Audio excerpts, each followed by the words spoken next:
সালমা কবে আসবে বাবু? ও আর আসবে না মা, আমাকে ছেড়ে চলে গেছে। চলে গেছে মানে? সেদিন ও একটু বেশি বলে ফেলেছিল, আমি রাগ সামলাতে না পেরে ওকে একটা চড় মেরে ফেলেছিল। হ্যাঁ, এই তুই কি করছিস মধু? নিজের বউয়ের গায়ে কেউ হাত তুলে সংসারটা কিভাবে নষ্ট করিস নি বাপ? তুই এক্ষুনি কি বৌমাকে নিয়ে আয়গা।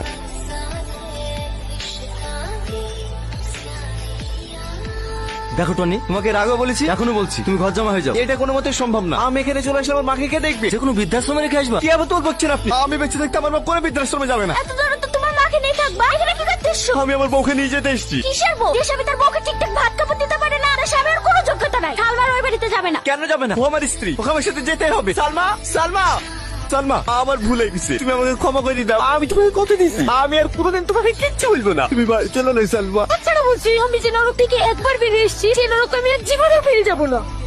আর আমাদের ভালোবাসা, ভালোবাসা, আমার ভালোবাসা মেনটেন করার মতো সামর্থ্য তোমার নাই। বেরিয়ে যাও এই বাড়ি থেকে।